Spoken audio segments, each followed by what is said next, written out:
If I were to take a chunk off my discard tray, would you be able to tell how many cards are left in here? Let's do that. If I take off a chunk like this, how many cards would you say are left in here? How many decks down to the nearest half deck? And how many are left to be played? All right, I can tell you that there are right around 4 decks that are in here, which means there's about 2 decks left to be played. I know that because of my discard tray ruler. We're gonna show you how to make one of these today. But before I do that, let's just double check. I said there's about 4 decks in here.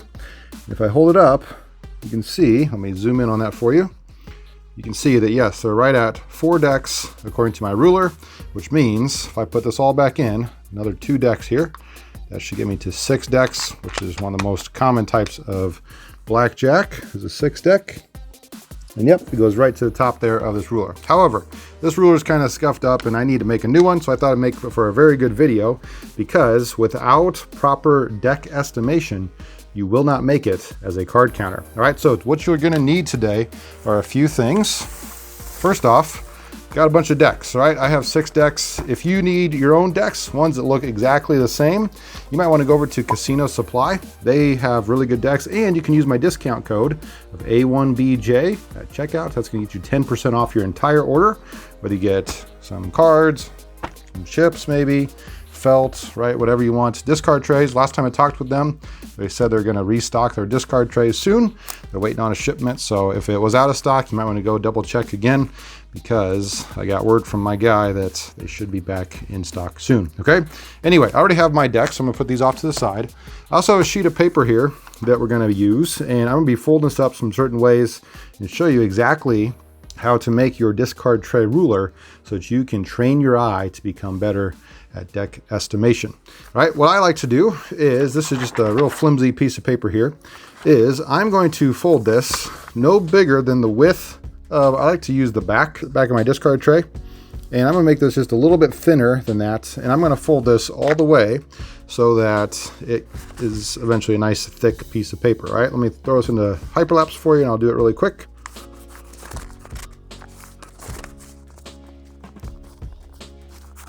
Okay, and then that last little bit that has, if you have a little extra, you can kind of tuck that on the inside, and we're gonna eventually tape that shut. But before we do, you wanna put your markings on it because it's kind of hard to mark over tape. I have a Sharpie as well as a Sharpie pen.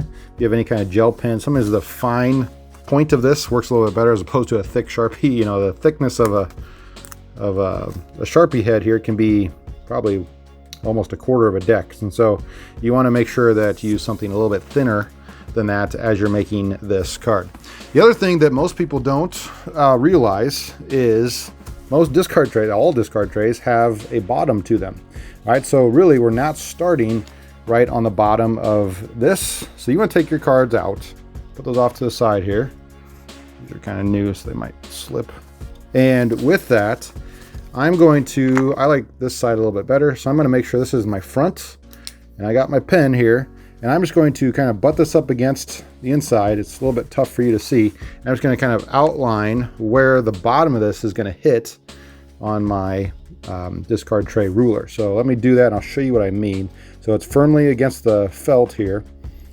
All right. And then if I kind of mark that up,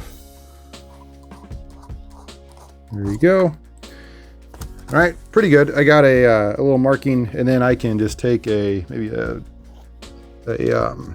cut card, something that's straight, and I can go right across the bottom along that mark and just extend that the whole way so that it is parallel to the bottom of the ruler.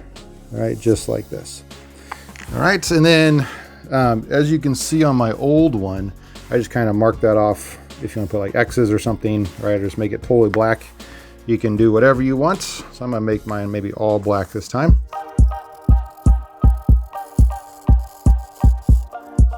All right, so again, if I were to stick this against my discard tray, that should be exactly in line with the bottom here.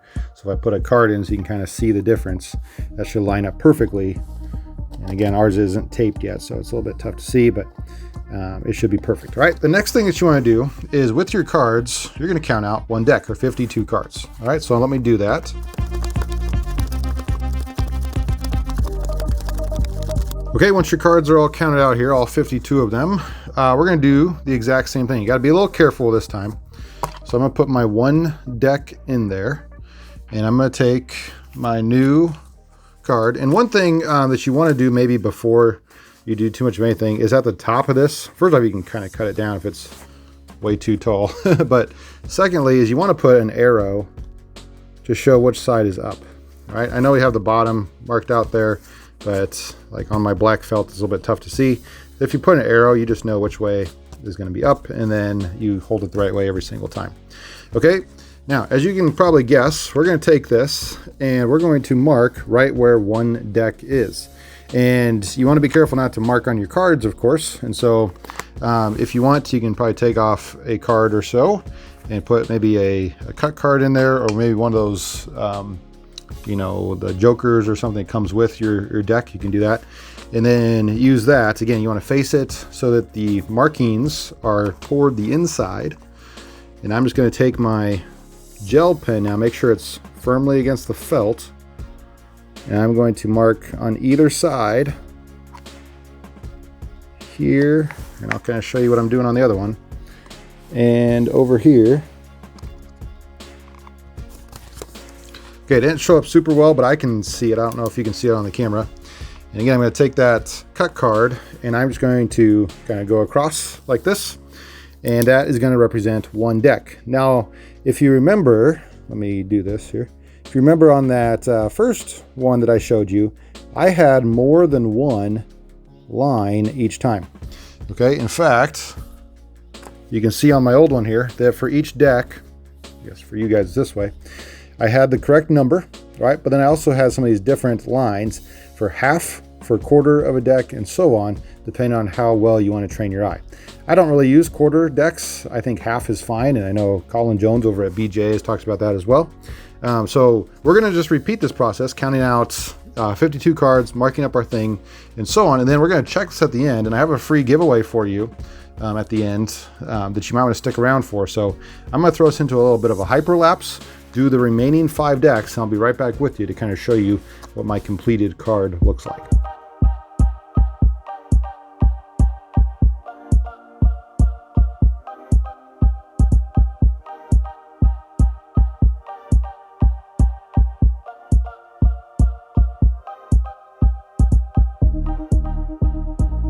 All right, so I got my card made there, and you'll notice that besides just the 1 through 6 and those solid lines that we were drawing in, I also put in a dotted line or a dashed line in between each one.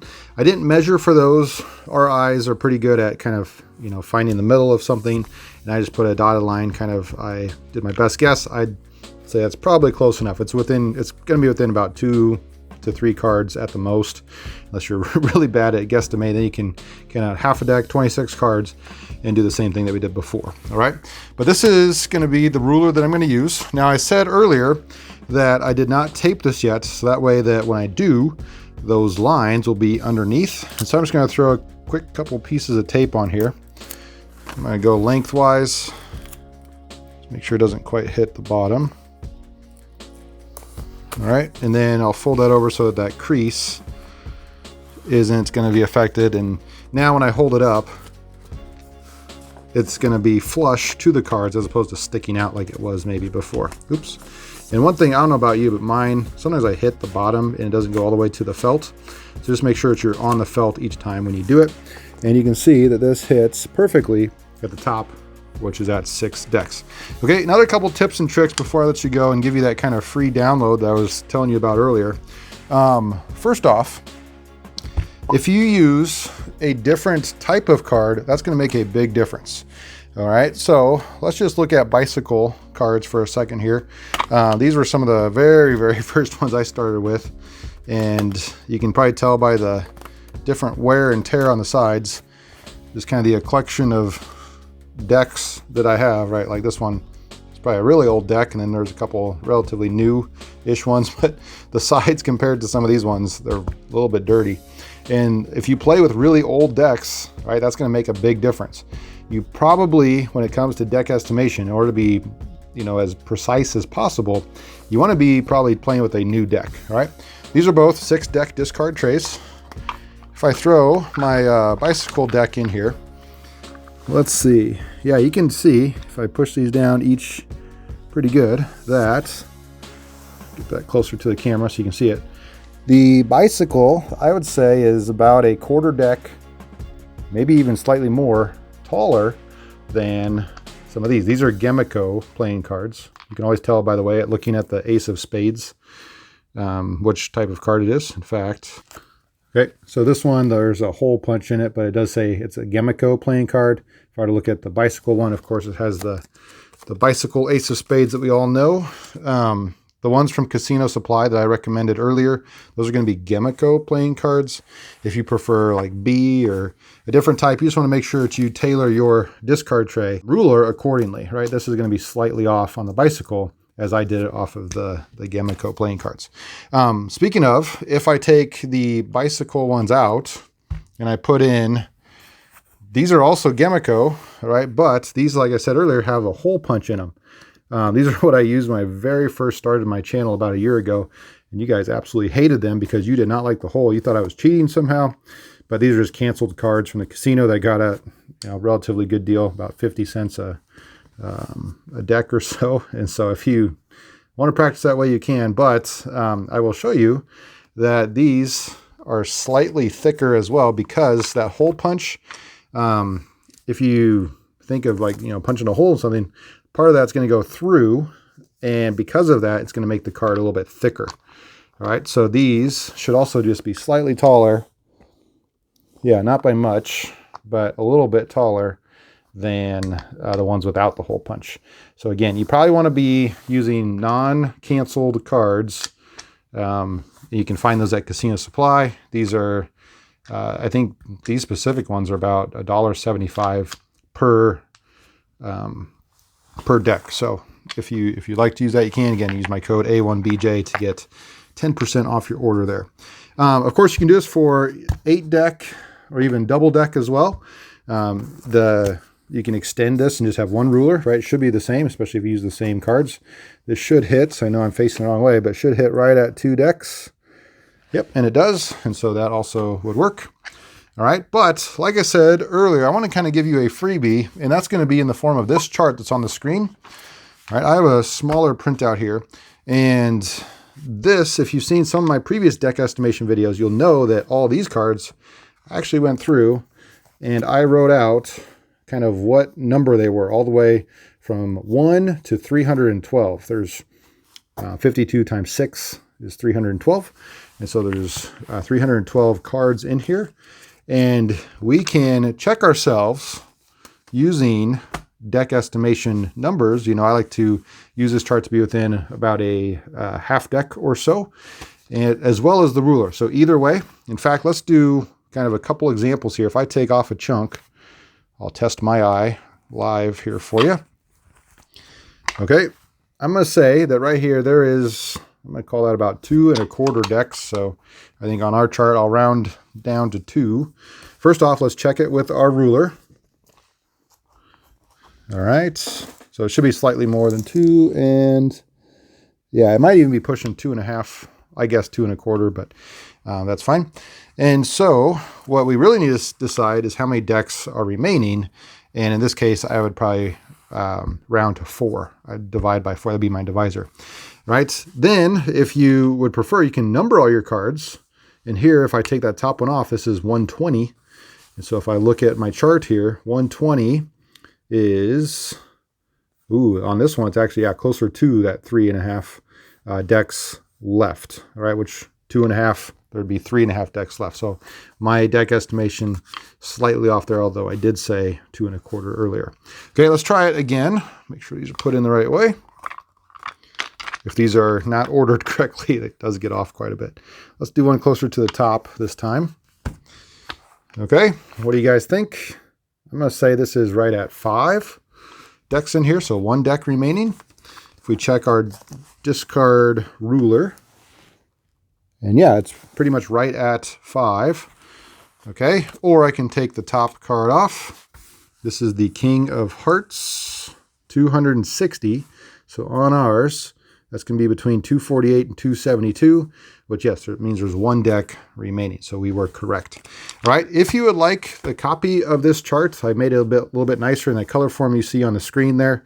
That's going to be available for you if you want down in the pinned comment of this video. So go ahead and check that out. You can hit File, Make a Copy, or I might even set it so that it has you make the copy right away.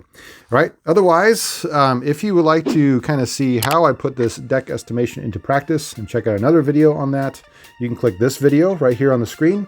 And until next time, this is A1 Blackjack.